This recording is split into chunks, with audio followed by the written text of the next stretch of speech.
It is Tuesday, 11th of July, 2023. A very good morning to you watching Westnile Television. Wherever you're catching the show live from, you're most welcome. My name is Denis Oringi and it is KOKOLIRIKO Live on Westnile Television. We are coming to you live from the broadcast house of the television right here on Pro 39A, whether in Park Lane, where Westnile Television is located. And for those who always ask, where exactly is this television? We are just coming to you live from the broadcast house here in Arua City, and that is what you need to know. My name is Denis Oringi. You can follow me personally on my Twitter handle at OringiFrancis11 right there, and you'll be able to get Oringi Denis, and we have a conversation with you right there. Follow me, and you will get the information that you need and also the insights into some of the issues that we have in our country, Uganda, because we have to discuss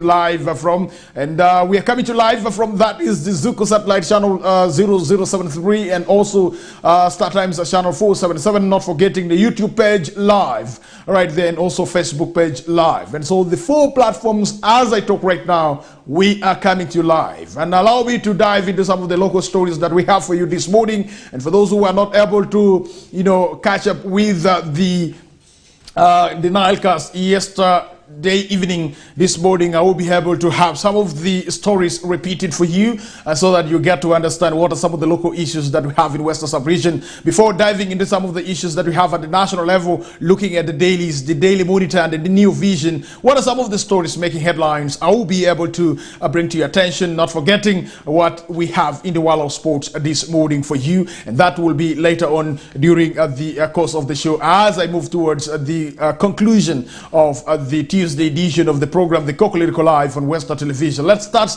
with some of the local stories that we have for you this morning. You have to know that the people dealing in Chaco within Arua City are finding it difficult to make ends meet, as the trade on which they depend on has been banned by the President of the Republic of Uganda, His Excellency Yoweri Kaguta Museveni. The ban follows the recent changes in climate which have been attributed to deforestation, among other reasons. Most of the dealers say the ban comes abruptly, leaving them with no option of finding other means of survival. Let's have more from Farish Majid. The locals in Arua City dealing in Chaco have expressed their challenge of finding it hard to make ends meet following the ban on commercial tree cutting by the President, His Excellency Yoweri Kaguta Museveni. With the order given to the resident district and city commissioners, several vehicles aboard Chaco have been impounded in the different parts of the region. As a result, vehicles are not expected to carry more than 10 sacks, which are meant for domestic purposes only. Yasir Ratib, who deals in the trade, expressed his worries of the future of their children, since it's from the trade they generate money to pay for school fees. For sure, what the government is doing for us is not favoring, as very many people are using to pay their children's school fees using this money of Chaco. But I don't know tomorrow how it's going to affect their children. Yeah, this government of Uganda needs children to study, to go to school. Well, when they don't go, they do arrest them. But now, how do we pay their school fees?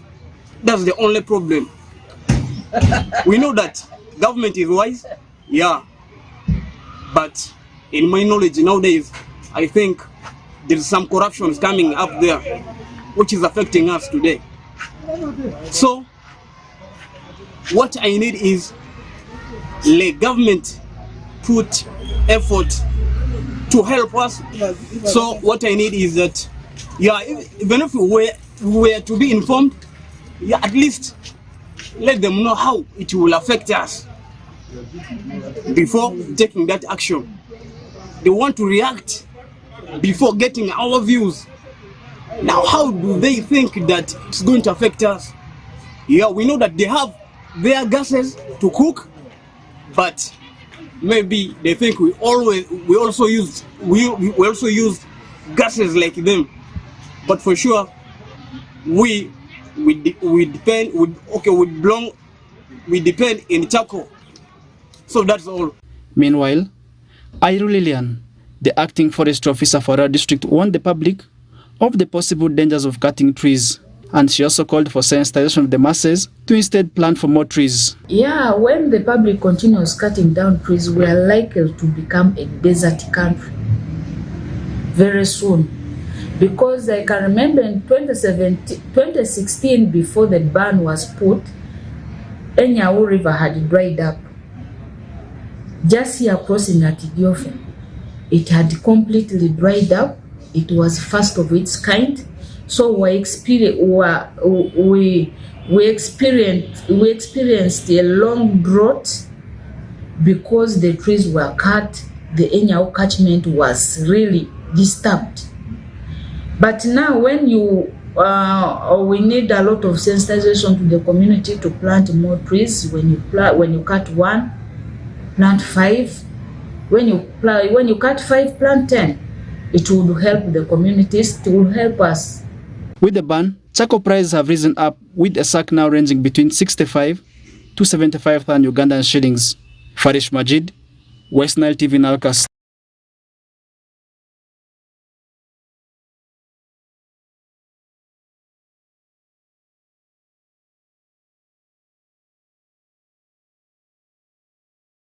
Thank you very much, Farish Majid, for that report in regards to charcoal business here in Arua City. And I have to tell you that presidential directive and order still moves, and we call upon different leaders to play their role in ensuring that the executive order or the executive orders that were really directed by President Yoweri Kaguta Museveni are properly followed, more especially when it comes to the issue of charcoal sale and Balalo, because these are the two major issues that we have in Western Sub-region. I can remember vividly in 2021, the Prime Minister of the Republic of Uganda was able to come this far to West Nile to have meetings with district leaders in regards to the Balalo and also issues to do with charcoal business. Let me tell you, the great forests of West Nile have been really destroyed, right from Pakwash up to really Adjumani, and you find that the trees that we used to have are no longer there in existence, and this is quite unfortunate that we need to really, join hands together to see that we restore the deforested areas that we have in West Nile here.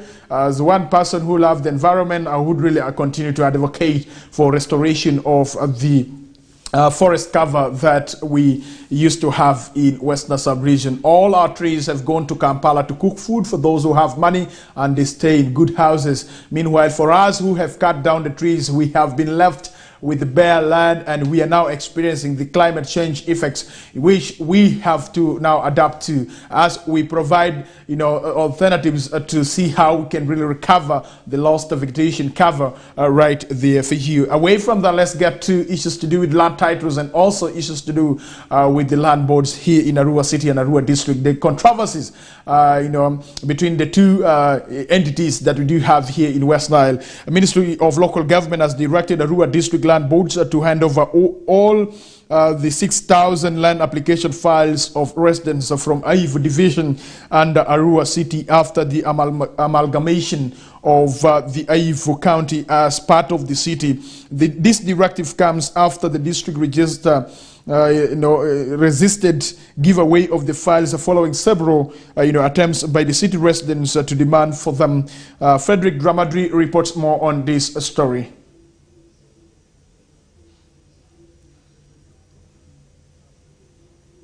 The Commission on Local Councils Development in the Ministry of Local Government has cautioned that Arua District is illegally possessing over 6,000 land application files of residents from Aivu Division and Arua City after the amalgamation of Aivu County as part of the city. These files, which were entirely drawn between 2015 and 2020 from the entire Aivu County that was by then operating under Arua District before the elevation of Arua Municipality into a city, have continued to be redundant even after the applicants had paid the relevant dues to Arua District local government as revenue for them to be processed. Bernadette Tiku, Arua City Land Board chairperson, says with the establishment of Arua City Land Board in August 2022, they made several attempts to request for these files, but nothing materialized. According to Atiku, the file owners continue to pressurize Arua City Land Board over the delayment to process their files in order to acquire land titles, but they couldn't help them. And yet we have over 6,000 files sitting, being held back by the Arua District local government, who no longer have any jurisdictional mandate over any land applications in Arua City. The first time the town clerk wrote, the cow claimed that he needed to consult with the ministry, and they have never given us a feedback. Then the second time, the mayor himself wrote, and the response was that they are waiting from the ministry. But Alfred Okunzi, Arua District chairperson, without showing any proof of evidence of a letter, claims that the Ministry of Lands, Housing and Urban Development had directed the district to process the land files of Arua City that were sent to the district. The land files are there. I have personally said these land files should be given, but the minister for local minister for lands, housing and urban development said no. Arua District, you are still responsible for these files. You handle them. Now the city to be given to city, the ministry is saying no, we should not give. So we are in a dilemma. Meanwhile, Mujama Sweden, the Commissioner Local Council's Development in the Ministry of Local Government, says Arua District is possessing the files from Arua City illegally and directed the district officials to hand over them immediately to the city authorities. According to the Commissioner, the files are assets of Waivu Division Council that should have been handed over with the revenues tagged to them. All local governments are guided on how they should share the assets, but there are those who choose not to follow the guidelines, and that's where we have issues. I want to encourage leaders in that category where people have deviated from the guidelines to inform the ministry. Since the creation of Arua City and the subsequent amalgamation of Waivu County into a city division in 2020, there has been contestation over sharing of assets and liabilities affecting service delivery between Arua District and Arua City. Frederick Dramadri, Westnile TV, Nilecast. Thank you very much, Frederick Dramadri, for that report, and that these calls for the two entities to have a very serious meeting with the Minister for Local Government, Honorable Raphael Majezi, to really harmonize this matter of land. And you have to know that the two entities, Arua City and Arua District, they have been at loggerhead since the creation of the city.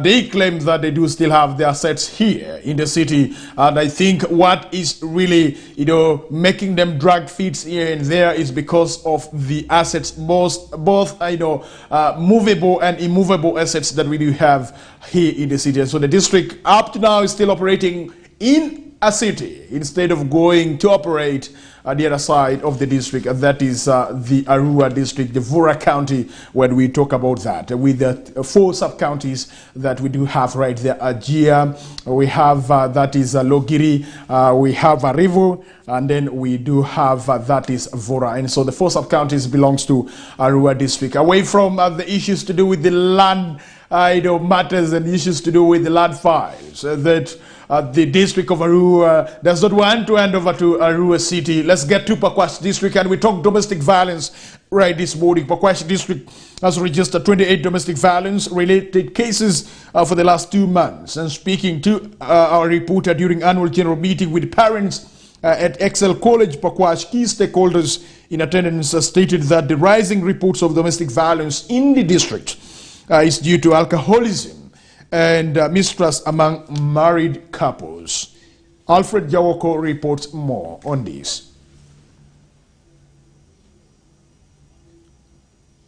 Pakwach district has registered 28 domestic violence-related cases for the last 2 months. Speaking to our reporter during annual general meeting with the parents in Excel College Pakwach over the weekend, Venko Adubango, the executive director Jonam Youth Development Initiative JYODI, a non-governmental organization working in Pakwach district, said the rising reports of domestic violence in the district is due to alcoholism and mistrust among married couples. Adubango warned some parents who negotiate with perpetrators of defilement cases, rape, among others. He cited a case in point where last week, in one of the villages in Pakwach Town Council, a 25-year-old man was picked by police after his parents agreed to negotiate with the parents of the victim, but some concerned residents reported the matter to the office, and with the help of police, they managed to apprehend the suspect, who was later arraigned before Pakwach Magistrate Court and was remanded to Ragem Government Prison. Most of our parents in our community prefer community negotiation for child sexual violence, which is a very wrong attitude, since this girl has suffered from these defilement cases. The girls end up losing their future because we receive something in kind like heads of cattle, like 1 or 2 million, and yet the future of the girl has been affected. Under this project, Girls Get Equal, JYODI is doing a lot to facilitate child case management in terms of medical examination, facilitation to make arrests of the perpetrator in case a child has been defiled. And we also work with the youths that are out of school, maybe probably due to teenage pregnancies. We train them, educate them, we train them on modules that make them more empowered. Meanwhile, Francis Uketwengu, the head teacher of Excel College Pakwach, during the annual general meeting and celebration of 20 years of excellent performance of the school, called upon parents to protect their children from night disco dance, attending traditional marriages, among others. Uketwengu lauded stakeholders, parents, for their support throughout the year since 2003, when the school was established. It means a lot to me to celebrate 20 years. When you give birth to a child and you see the child growing, reaching some age, you say you have reached a very big milestone. Yeah, Excel College has been the best school in the district for a good number of years. That is why we are celebrating academic excellence for these 20 years. Adubango added that cases of defilement were 8, child desertion 5, child abuse and assault 7, abandoned children are 7, missing children 1. During the celebration, some of the students shared the experiences of excellent performances the school has been making in the district for the last 20 years of existence. Personally, since I joined this school, I've never faced any challenge in school fees. Up to now, I'm still happy person. Today is our day of celebrating the 20 years that the school has so far taken. Since 2003 up to today, up to this year is 2023. So in Excel College, since 2003, the performance was so good, and all the world was knowing how the school was performing, how they were cooperating with the other schools, how they were determined, how they were excelling in all other things in the district and the country at large. Pakwach District Police Superintendent of Police Samuel Lobega call upon public to report any cases of domestic violence to the Office of Child and Family Protection Unit. During the first and the second COVID-19 lockdown, Pakwach District registered 2,287 cases of teenage pregnancy and early child marriage. Alfred Jawok, Westnile TV, Nilecast.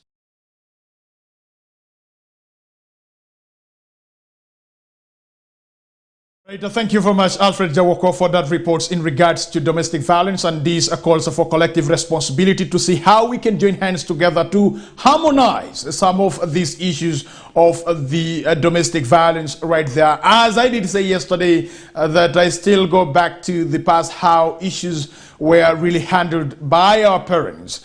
You know, if you're a wife and your husband is disturbing you, you have the brothers of your husband, make sure that you engage them, your in-laws, engage them before reporting to police on some of these matters. Engage them and find ways of how they can, the matters can be really resolved amicably. And if you are going through, you know, challenges, you have the aunties that you can really approach, and they will really be able to help you, and the matter can be settled. But when it comes to the issue of defilement, we cannot really just sit silent and we pretend that things are all okay. And I urge the parents to desist from that is you know, negotiating with the parents of the girls or the parents of the boys. Let the matter be handled properly, because we do have the police that is in charge of that. The, you know, Family and Child Protection Unit is there to handle such matters. Let's go for a break, and when we come back, we still have more for you,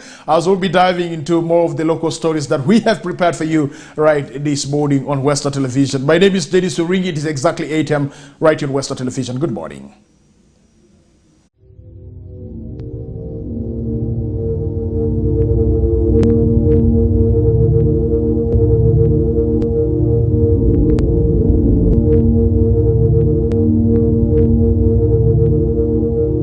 Westnile TV, lighting up the region.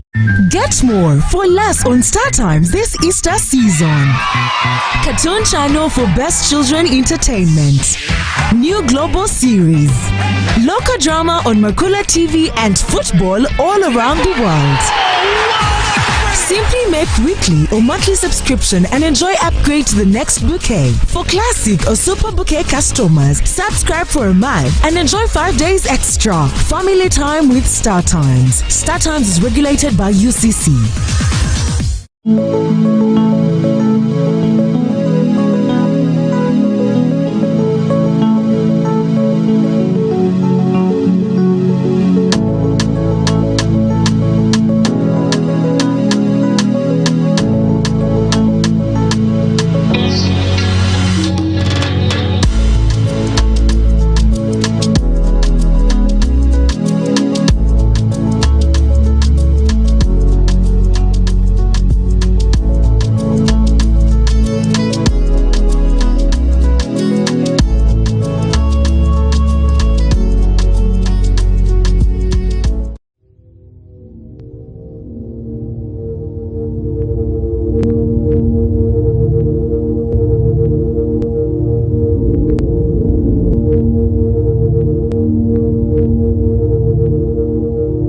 Westnile TV, lighting up the region.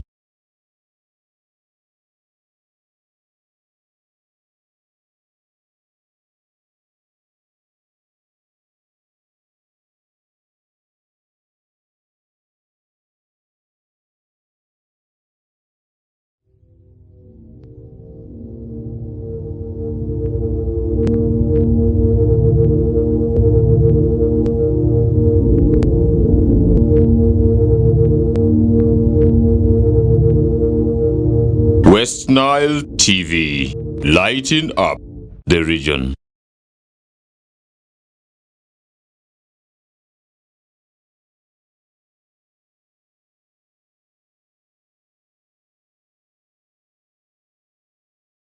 Back, and thank you very much for joining me once again. You are still watching KOKOLIRIKO Live on Westnile Television. My name is Denis Oringi, and we are still giving you some of the local stories that we have prepared for you this morning right here on Westnile Television and here in Westnile. Let's get to Yumbe District, where the farmers in Aringa South constituency in Yumbe District have expressed their gratitude and enthusiasm upon receiving the donated farm inputs and healthcare facilities from the area Member of Parliament, Odria York Alioni. The locals emphasize the positive impact these items will bring to their livelihoods, enabling them to increase their yields, improve the quality health services, and ultimately secure better market opportunities. The donation has brought renewed optimism and a sense of unity within the farming community. Let's have more on this report.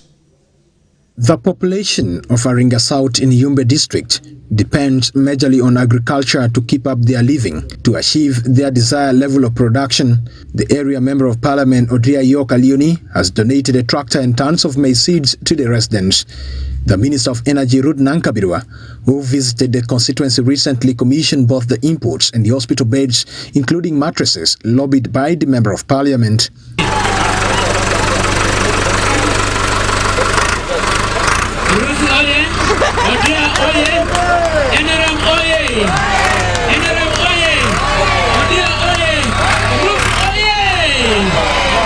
The area Member of Parliament, who lobbied for the tractors and maize seeds from the government of the Republic of Uganda, says the imports are to support the people of Aringa South in as far as transforming their lives is concerned.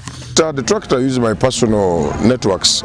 Obviously, I applied for my farmers through Ministry of Agriculture, and the farmers groups received this. It's not a personal tractor, but it's for the farmers of Aringa South in a partnership with ACTS.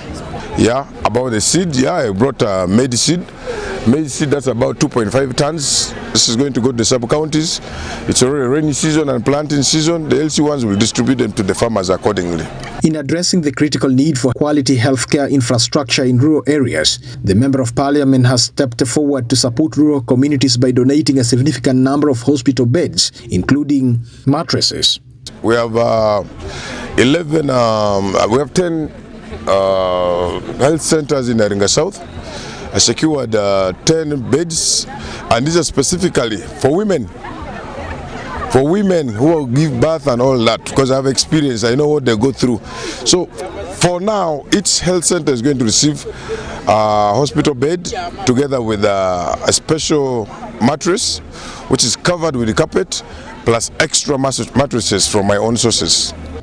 In recognition of this extraordinary act of generosity, local communities and community leaders have expressed their heartfelt appreciation to the Member of Parliament for this commitment to rural development and for empowering local farmers. That has been his initiative. Coupled to it are the seeds that he is bringing to also supplement the community effort in agriculture. So I'm privileged that the beds that he is bringing and supplying to all these health centers are going to help in improving the delivery status of the women and the access to this. You know, previously our women used to deliver even on the roadsides because of a fear that some of these health facilities do not have those beds. And in the course, you will find that people going to health centers where even the number was reducing. But with this initiative, I think most of our women are going to appreciate him and also going to deliver so that our children are safe from being infected with some diseases that they would get in a course of delivering on the roadside. The charitable initiative of the Member of Parliament has not only provided tangible support but also ignited a spirit of collaboration and hope within the rural communities. Dennis Oringi, Westnile TV, Nilecast. All right, thank you very much for really being with us and we're staying with us up to this particular time. And that is a story to do with supporting the local communities that we do have, more especially by the leaders that we do have. Yes, there are some leaders who are going extra mile to lobby from the government of the Republic of Uganda so that his people are able to get some of the assortments of items that they require to transform their livelihood, and that is a very good move.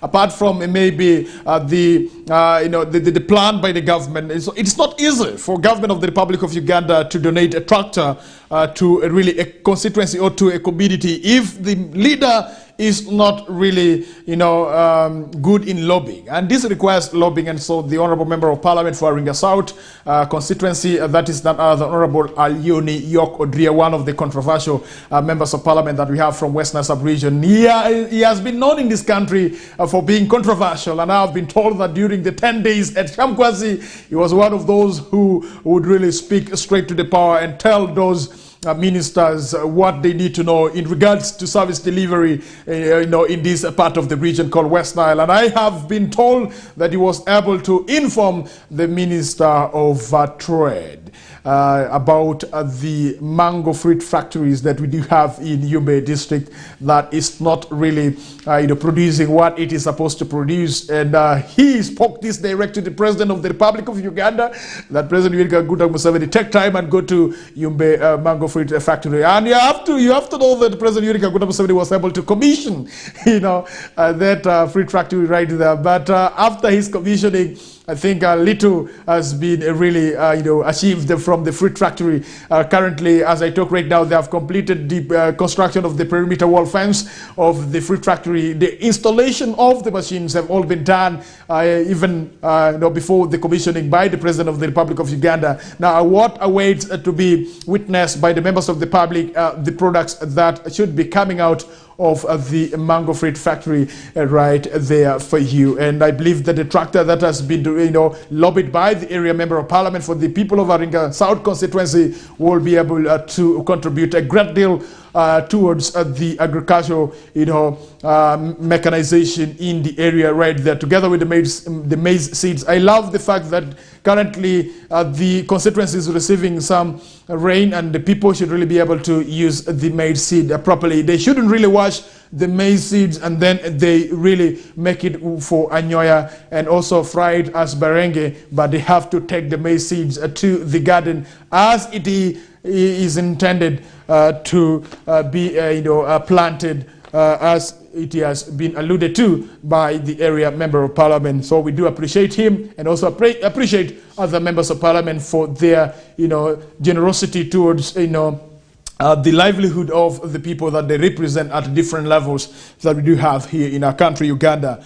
Away from that, Gipir and Labongo is an interesting cultural story that originates from Luo migrations into Kenya, northeastern Congo, South Sudan, and not forgetting north and northwestern Uganda. In a special feature, our reporter Alfred Jawoko visited the cultural site, and he speaks to the high priest Walter Jalobo Omot, who gives the rich history of the Gipir and Labongo site and appeals to the government to renovate the cultural site since it is in appalling state. Let's have more on that.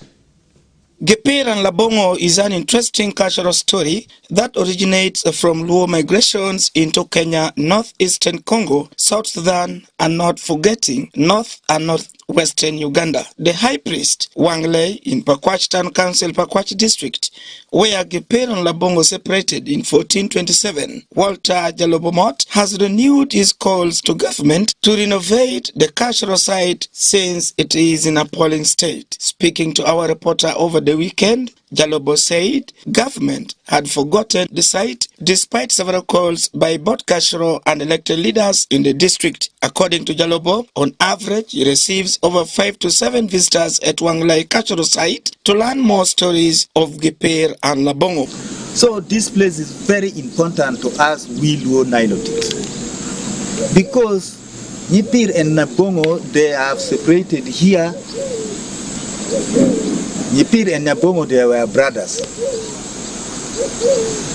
So at the time when Gipir took a spear of Nyabongo and go and spear with it an elephant. So the elephant ran with the spear. At the time when Nyabongo has returned back at home, Nyabongo find the spear is not around. He used to ask the wife, my wife, where is my spear? His wife said that your brother Gipir come and push your spear here, and he speared with it an elephant. So that elephant ran with that spear. So now it is a problem. Nyabongo said, why is that Nyipir come and took my spear without my information? He should inform me first. The wife said that the elephant is just eating the millet. So that is why he just ran and come and take the spear. So Nyabongo said he need his spear. He need exactly his spear. Nyipir said to him, let me go and prepare for you another spear. He said, no, I need my dead spear, really my spear.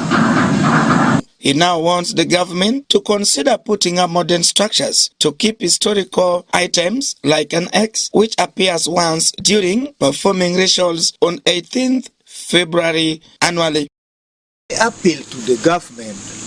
That is how this place is very important to us, or to Uganda, or to the world. I need government to uplift that place to become a tourist place for all of the people, for all of the European, even those of for the world. So let that place to be uplifted up. That's my appeal to the government. This thing, retain wall, my retain wall, which is being done here, is being done by CCFU. Because British has known this place A up to Z at the time when this British, Uganda Protectorate. This place is very important to British.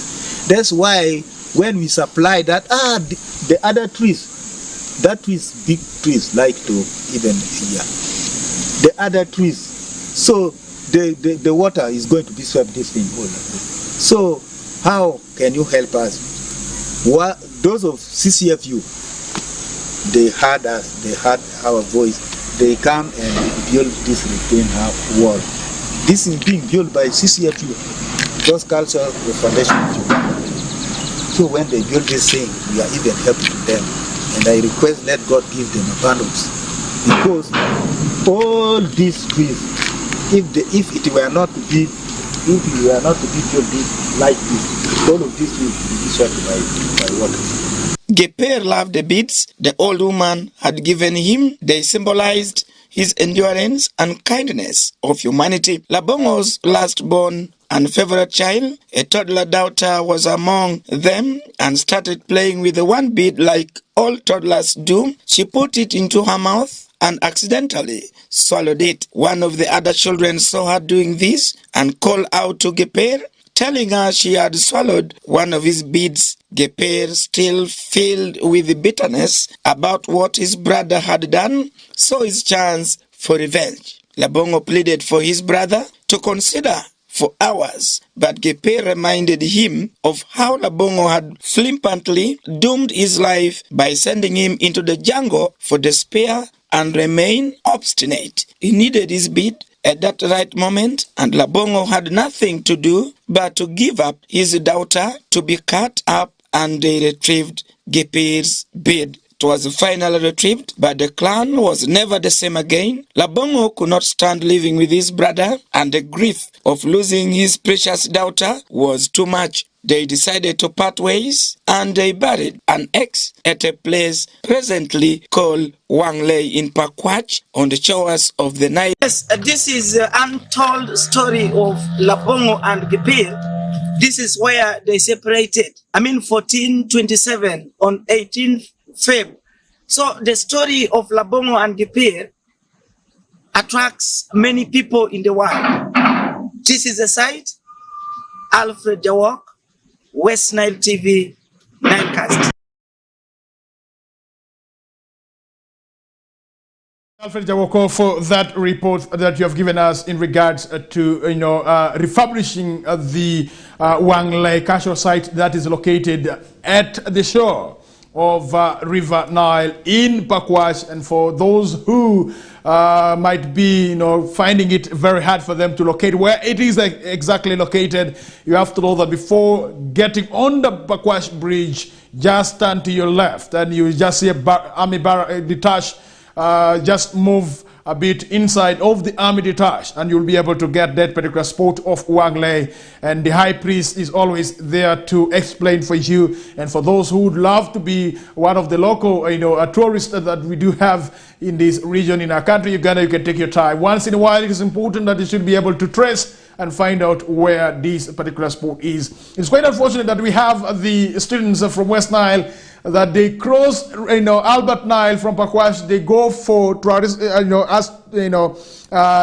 they go for study purposes in different parts of this country. It is good, but we should first begin by, getting to understand into detail the physical features that we do have in West Nile, the cultural institutions and the cultural sites that we do have in West Nile, together with the tourist attraction centers that we do have. West Nile is rich, but we have not done enough in ensuring that the region is really exposed to the outer world. If we cannot embrace our own region, let me tell you, nobody will come from somewhere to come and embrace the region that we are living in. And for us who always leave West Nile to go for study purposes outside West Nile, to go and see some of the features, it's simply because those people there, they were able to expose the physical features that they do have in their areas. So we can also do the same. We can also expose the physical features that we do have. We have interesting physical features. They can really attract even, learners from down country to come also across West Nile to come and understand and learn more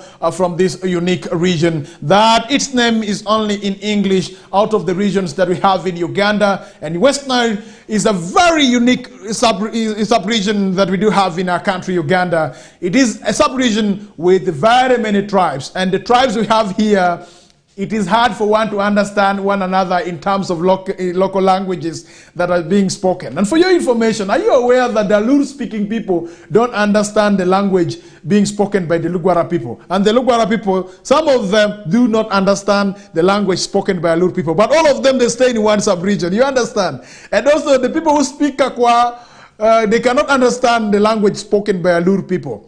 And the Alur people cannot understand the Kakwa language. But they have been in coexistence for many years. And that is one unique thing about West Nile, and I'm always proud of this. Unlike other regions or sub-regions that we have in this country, Uganda, that they have been, carved basing on the languages that they do speak. When we talk about Ashole sub-region, all the districts that we have in Ashole sub-region, the people in those districts speak Ashole, and they understand one another. And that is what I know, because I've been there. And get to Karamoja. The Karamojong understand themselves because they speak the same local language. When we talk about Teso sub-region, Bukedi,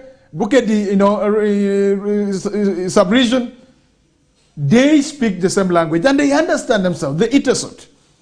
And when we talk about the Bamasaba, they also understand themselves, the eastern region. And then when we talk about Bunyoro, whether from Karuma, up to, I think, even up to Fort Poto, these people understand themselves and they understand the language. But when you come to West Nile, it is a different case. But they live in a harmonious way, and they have been living, and they continue to live. And I thought this should be one of the learning points for our learners that we have in our country, Uganda. I wanted a school from down country, maybe from Kampala, to come to West Nile, get to understand how the people of West Nile live. Amid these different languages that are being spoken, amid these different, cultural institutions that we have in the region. And so that is what West Nile is for you, for those who do not understand West Nile. So West Nile is very unique. We have over 8 local languages being spoken here. And all these 8 local languages that are being spoken, let me tell you, not everybody understands all of them. One might only understand, understands 2 local languages being spoken in the region, but the rest the person will be Angaz. Even me, as I'm talking right now, I don't understand Lugwara and I don't speak Lugwara. But we are here, we are living here. And somebody here cannot even understand if I speak Alur, the person will not understand.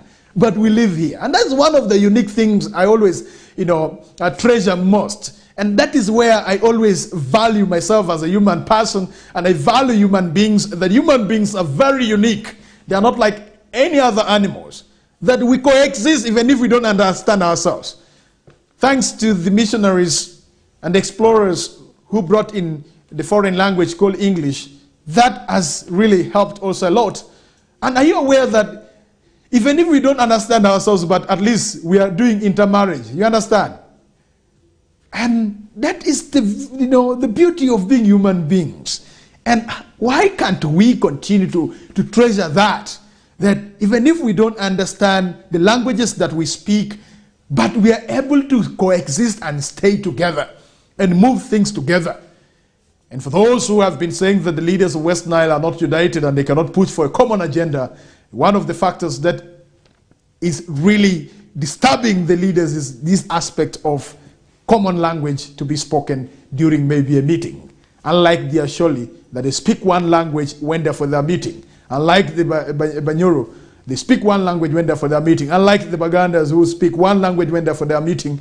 Unlike the Karamojong, who speak one language when they're for their meeting. And when they say, Ijokonyo, Ijokonyo. And so nobody really, go beyond, nobody goes beyond that. And so it really remains there. And so in Alur, when we say, Eyo, Eyo, and then it is one language, and it is understood by each and every person. But if I say Eyo in Alur, and somebody at this side of the land of West Nile also says in their language, the other person from Alur will not understand and will begin saying, hey, what have you said?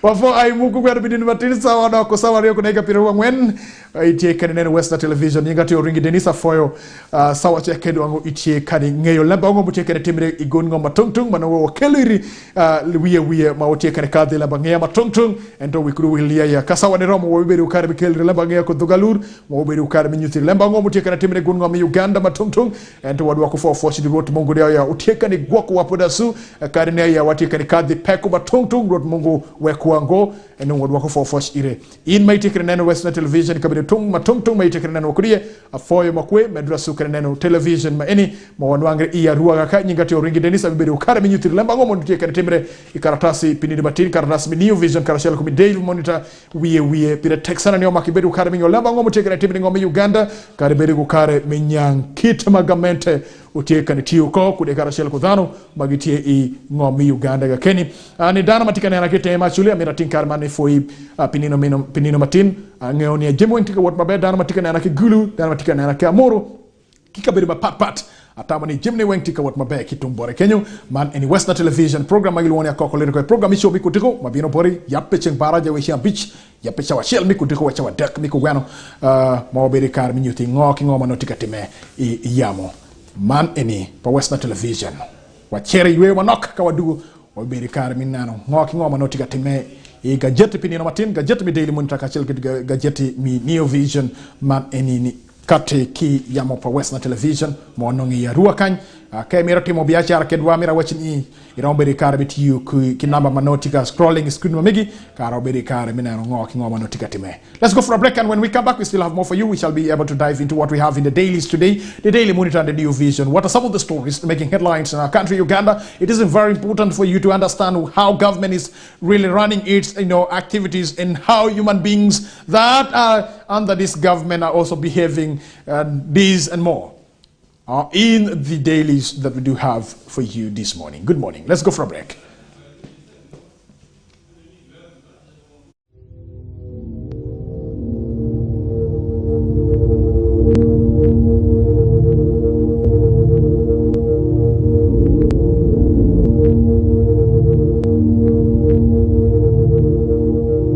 Westnile TV, lighting up the region.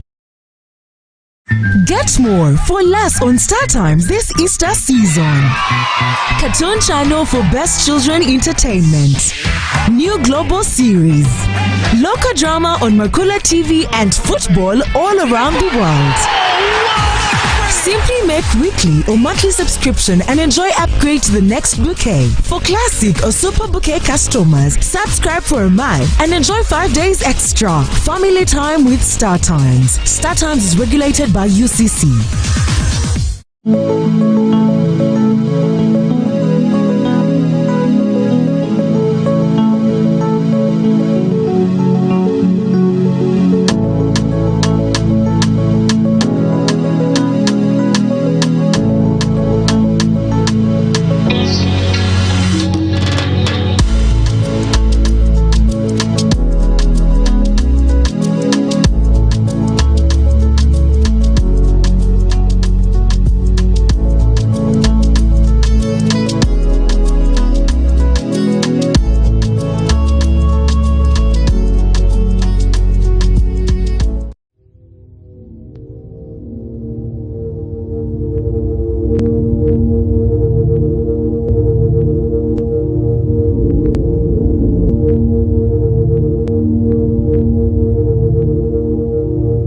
Westnile TV, lighting up the region.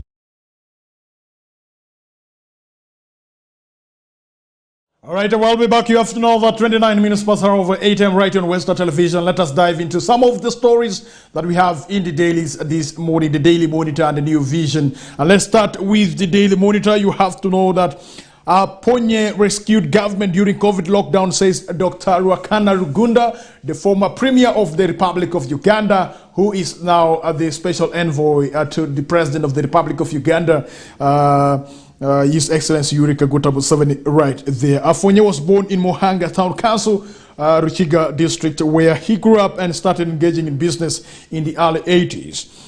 As a young man before turning into a billionaire. His business ventures managed through a company named Afonye Uganda Limited include Afonye Mall in Kampala, Mega Standard Supermarket, as well as Afonye Hotel located at Ben Shiwanuka Street, among others. And so if you arrived at Rubaga Cathedral yesterday mid-morning with no knowledge of current affairs, you would think a beloved king had died and the whole nation was mourning. All the three roads that intersect at the church were jam-packed with mostly slicks, SUVs, and hundreds of other motor vehicles by 10 a.m. And then some were already parked on the pavements, while others were driving in all directions looking for parking space. And dozens were arriving on Buda, while some arrived on foot, probably having parked half a kilometer away. And almost an hour into the funeral mass, hundreds more vehicles were still streaming in from across Kampala city, creating massive traffic jam on every road on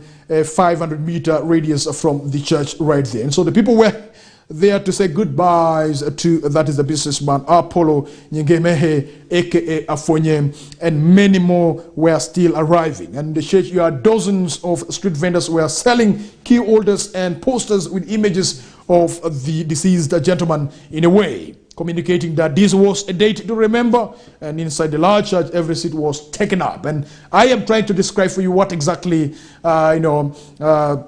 the church was, and I need to bring to your attention this. And the vigil the previous night, one of the older friends had said at his ripe age, he insisted Afonye should have died and given more life to such a great man. And now seeing the mammoth crowd of mourners in the church, one can't help but feel that the 65-year-old should have lived a lot longer. And he clearly had not only impacted millions of lives, he still had more people to uplift, and so he had more work to do. And so it went on and went on. And so for those who will be able to get access to the Daily Monitor today, you will be able to get the full story of that. But I have to tell you that the former Prime Minister of the Republic of Uganda, Ruakana Rugunda, who represented the President of the Republic of Uganda, and he was able to eulogize him on behalf of the friends and praise Afonye for his humility, tenacity, and love, just like everybody else that spoke both at the funeral mass and at the vigil on Sunday evening. Dr. Rugunda Ruakana said in his humility, Afonye was a man that loved to empower not only those below him, but even those above him. And so during COVID-19, he said, Afonye rescued the government. Government promised to supply food to the people that had been impoverished by the lockdowns, but the suppliers failed to work without first getting paid. And Afonye arrived on the scene and offered to provide all the food without first being paid. And he used his own money to make the government look good. And so Mr. David Bahati, who is the Minister of State for Trade and Industry and Cooperatives, who spoke on behalf of the NRM, praised Afonye for not only impacting the politics of the country positively, but also impacting the economy tremendously. And Afonye was the NRM chairman of Rukiga district from its birth until he died. And so that is what you need to know about this particular person. As a mentor, the Deputy Speaker of Parliament of the Republic of Uganda, Thomas Tayebwa, eulogized Afonye for being, like a father to him, a mentor. And so when he says, we met in 2008, he guided me on how to use money. He showed me the value of money. It is not just about accumulating it, but using it to help others. And I believe those who have money, you are getting to understand this. Use your money to help others, but don't use your money to enrich yourselves alone, because the money you have, time will come for it to just remain on this world, and you will be able to go alone without even your money. And so the people will be the one to really accord you the decent send off that you need after life on this world. And so for those who have money, think about that. That it's not about having money, but it's about how many friends do you have, and what are the people saying, about you, and what do they say when you are with them, and what do they say when you're not without them. And so we have people who say good things when you're still around. As soon as you have made 2 or 3 steps out of their congregation, what they say is different thing. And how do you really, get to understand what people say about you? And so you need to be very careful when you are dealing with human beings. And I'm not saying that they're saying this about Afonye because Afonye is no longer with us. But I'm saying this because he impacted many lives. And the lives that he really, changed are the ones speaking about his goodness. As the Christians always speak about the goodness of the Lord, because they speak because the Lord has been good for them. And so as human beings who are still alive, it is important that we should really get back to the drawing board if it is important for us to sit and do self-reflection. How do you live your life, and how do you live with the people? More especially those who do have money. I don't have a problem with the poor people, because for them they know that this is human being, and they will be able to understand that these are our colleagues that we are suffering together with. But it's quite unfortunate for the rich people. Some of them don't mind that this person is a human being and he needs to be treated the way he is supposed to be treated. And they forget that the money will remain here and they will be able to go alone. As the late Lucky Dube did say, the friends you meet now will be the same friends that you will meet while you are going down. And so I am not a good interpreter of the songs sung by late Lucky Dube, but I always get to understand few lyrics from his songs. And let us not just play music to enjoy the beats, but we should be able to play music to get to understand the lyrics that the artists do give out for us. They're very important. That the people you meet on your way now will be the people that you will meet when you're going down. You understand? And so, if you are a friend to Oringi Denis, you have to put it at the back of your mind that the day that you will be lowered down, it will be Oringi Denis that will also, hold the rope to lower you down. And while sometimes if you have money, it is not the rope that is used for lowering you down, but they use that, a very, sophisticated, pulley system that they always use. I do not know its name, but my physics can remind me of something that lift and lower thing. It is called a pulley system. And so the pulley system that is being used by the funeral services will really be able to lower you down. But at least a friend will be beside you as you are going to be lowered down. And these are the kind of friends that you should be able to have now when you have money. We have those friends who will not really be with you, even if they are lowering you down. But when you are still alive, they were pretending to you that they love you and they care for you. And this is worst with the politicians. When you are still a leader and you're a politician, people will really, speak good about you. They will chant all the names that they have for you. But the day that you leave that position and you don't have the money, nobody would love to even call you using the name that they used to call you when you were still canvassing for votes and when you were still having money and driving luxurious cars around. And that is life, and we cannot run away from that fact. We need to live with that fact, and we need to, do self-evaluation on how we should live on this earth. It's not about, adoring yourself. It's not about self-adoration. It's about, self-humility. It is very important. And I love some of the leaders that we have in this country, Uganda. They will really, reduce themselves to that level where they were even before getting that position. Other than those who would love to place themselves, above everybody just because of the position that they do have. Remember, when you die, the position vanishes just like that. And so you go as you are. And so if the day of Denis Oringi will be lowered down, I will go as Denis Oringi. And what do I have in this world? Even the talking that I have been talking will never follow me to my grave.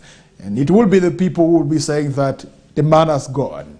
And I have gone. After 2 to 3 days or 1 week, my name is no longer there. And so that is life. And some of us, we have forgotten even the names of our friends that we even stayed with them. But they are nowhere to be seen now. We have forgotten about them. And you have to remember that time will come that they will even forget about you.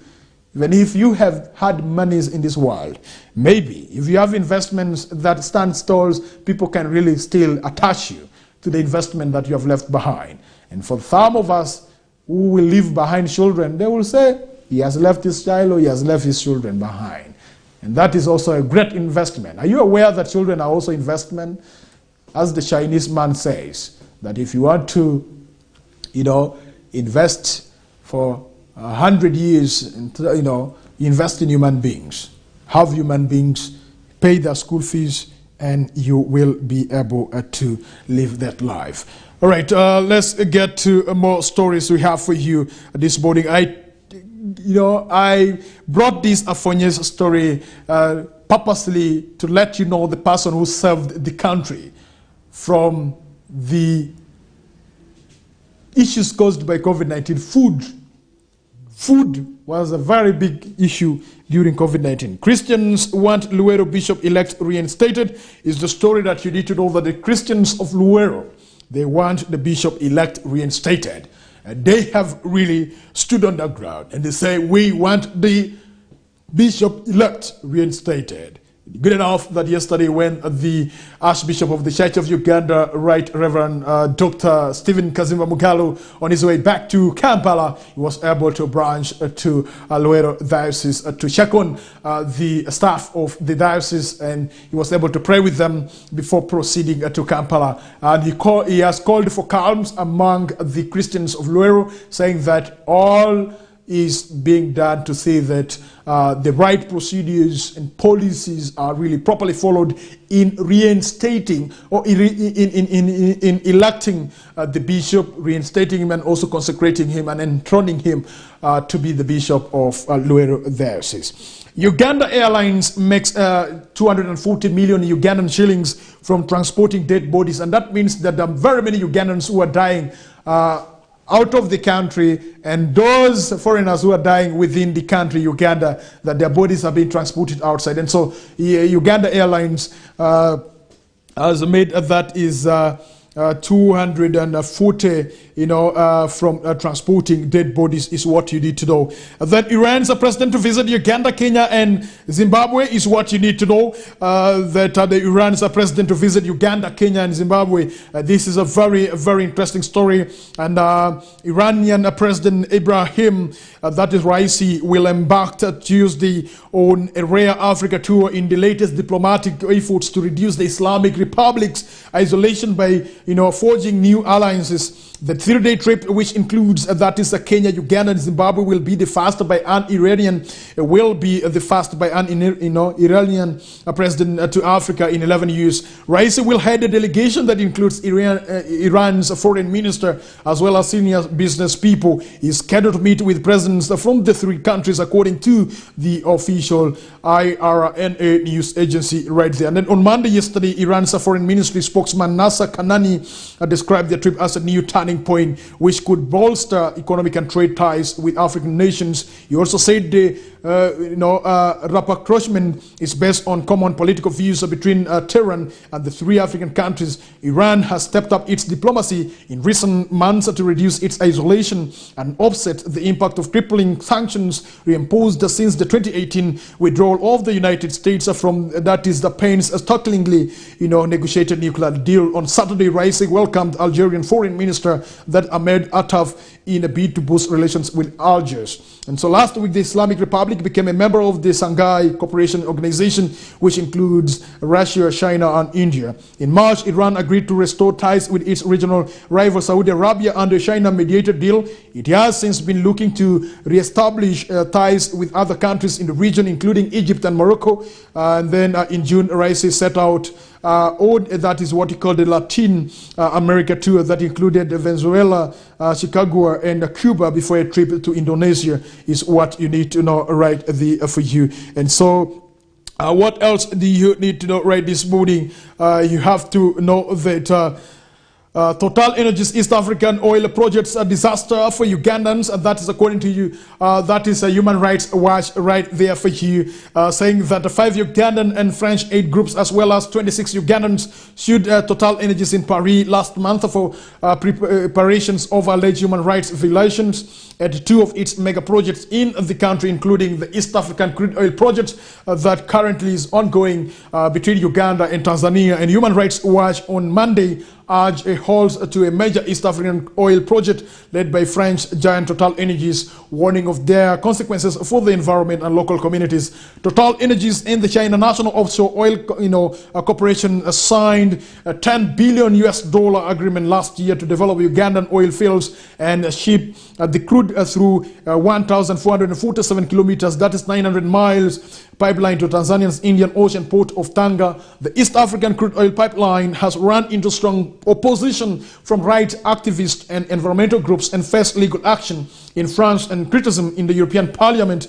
The Total Energies say those displaced by the project have been fairly compensated and measures have been taken to protect the environment. But Human Rights Watch says the major project will irreparably harm the fragile ecosystems. And alleges that some of the 100,000 people expected to be displaced by its development have been poorly treated. And researchers conducted over 90 interviews in March and April this year, including with the 75 displaced families, many of whom say they had received the delayed or inadequate compensation from this particular project that is being undertaken. So we leave that to the scholars to get to understand and gauge what needs to be done for Uganda to benefit from its oil.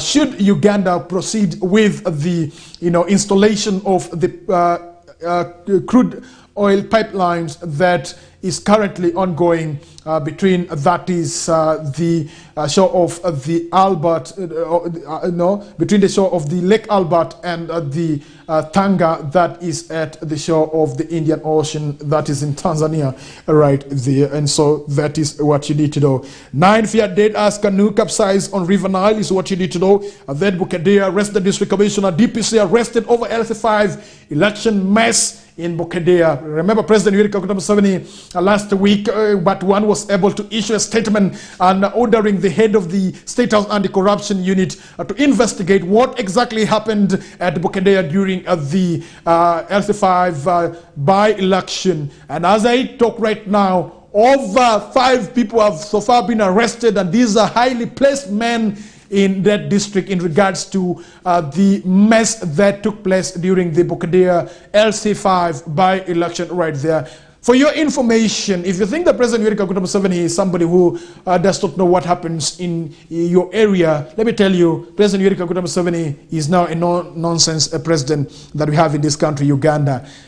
He will not really sit and just watch things happening at his watch, while those that he employed and he gave them the authority to manage these districts are just there, not doing anything. I can remember he said that he promised to go to Oyam in Lao sub-region in his wealth creation tour, and he will be able to really speak to those people on what they're supposed to do and what need to be done. I love the fact that when he came to Westnile sub-region, he was able to go back with some of the issues regarding corruption in Westnile sub-region. And when he was speaking during the Labor Day celebrations in Kampala, he did say that when he came to Westnile, he found very many people who are candidates of Luzira prison. I am waiting to hear the number of people who have been arrested and taken to Luzira in regards to corruption in this country, Uganda. Let me tell you something, dear viewer.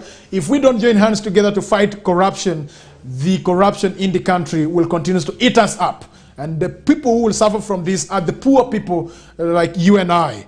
I have to tell you that. And it is our responsibility to stand tall and speak to those who think that the money that is being appropriated in this country is meant for them and their family members. The 52.7 trillion that has been budgeted for the financial year 2023-2024 should really bring services closer to the people, and the poor people who are majorly the taxpayers should really be able to contribute, to benefit from the taxes that they do pay. It is really so, heartbreaking when people are being subjected to pay whatever thing that they're supposed to pay, and then they don't receive the services that they are supposed to receive, and then you see some few people driving luxurious cars out of taxpayers' money, it depends a lot. And when the Uganda Revenue Authority takes on the operation of enforcing tax payment in this country, and the people just stands and say, what can you show to us that the money we give is being used appropriately? And then the tax collectors have nothing to say, because there are people who have been entrusted to manage the money and they don't want to use the money for the right purpose. And so can we use the money for the right purpose? If the government of the Republic of Uganda is to realize the 52.7 trillion that is meant for the financial year 2023-2024. And that is what I can really tell you this morning. All right, dear viewer, you have to know that Professor Nangoli appointed new UPPC Managing Director. UPPC is the Uganda,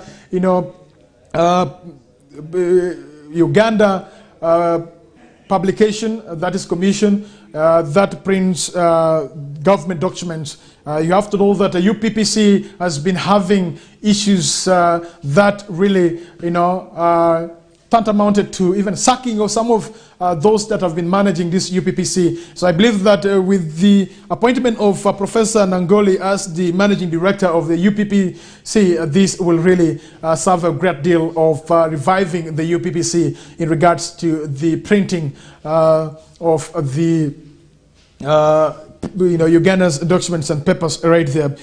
Planned police reorganization excites Greater Luero residents, is what you need to know. Both accident police and search operations after recovering 4 bodies. Then members of parliament faults, that is UNBS, for allowing fake fertilizers on the market. And then members of parliament want National Water and Sewerage Corporation audited for wiping out financial records. And then UNBS on spot of alleged 20 billion fraud is what you need to know right there for you. Let's dive into what we have in the New Vision this morning right here on Westnile Television. What are some of the stories that are making headlines in the New Vision this morning is what you get to understand. For those who have access to these papers, you can as well get yourself a copy of the Daily Monitor, and you'll be able to get some of the stories that I've been able to mention right here, plus other stories that I might have forgotten to mention in this recap of the highlights of the big stories that are really on the dailies here. Let's get to the New Vision. You have to know the Forum for Democratic Change congratulates Member of Parliament-elect Apio, and they condemn violence right there. And you have to know that Uganda People's Congress, UPC, flag bearer Apio was declared winner of the by-election on Thursday last week, where Forum for Democratic Change was also able to front a candidate. I think it is a win-win for the Forum for Democratic Change, because it is a member of opposition who has really won that particular race, and that means that is 1-0 for that is the opposition in this country against that is National Resistance Movement, because in the different by-elections that the country has been able to have, opposition members have not been finding it easy to win the by-election, apart from the 2018 by-election that we had here in Arua, where Honorable Kasiano Wadri, the former member of parliament for Arua municipality, emerged the winner after defeating that is Nusrat Peru, who represented the NRM, and Honorable Jackson Liatima, who stood on independent ticket right there for Hugh, after being defeated by Honorable Peru Nusra, who is now ambassador of Uganda to that is Turkey right there for Hugh. And so the different by-elections that we have been having in this country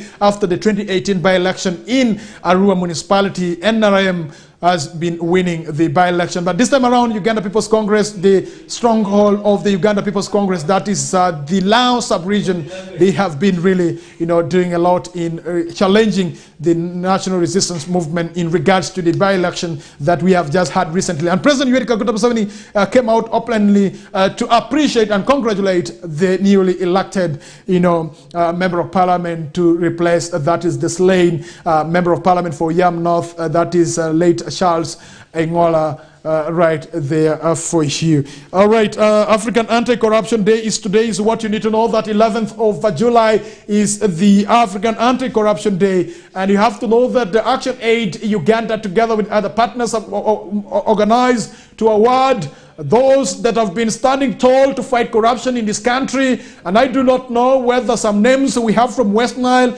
especially those public officers who have been really standing tall to speak the truth in regards to corruption in this country, whether they will be awarded with the prizes that the Action Aid Uganda International, together with other partners, have really organized for the Integrity Award, and this will be taking place right at Hotel Africana in Kampala, capital city. And by evening, we shall be able to know who are those that have been recognized for their efforts in fighting against corruption in this country, Uganda. And that is what you need to know, that the African Anti-Corruption Day is today. And join me to celebrate this day, and join me to tell those who are fond of stealing government money and stealing public money to desist, because the money is meant for service delivery. As I, for one, I join the rest of the Africans, especially those who will never fear to speak about corruption. And also I had my voice to theirs, that corruption is a deadly disease, deadly than even HIV, because the money that somebody steals affects lives. And let me tell you something here. We have 3 types of thieves that we do have. The type of thieves that we have, the pen thieves, these are people who cause loss of billions of money, and they just go untouched. And so what should be done to them? The pen thieves should be eliminated from this government service. And that is what I can really tell you. Because if that is not done, then the services that are supposed to be given to the people will not reach the people. In other words, individuals will be servicing themselves.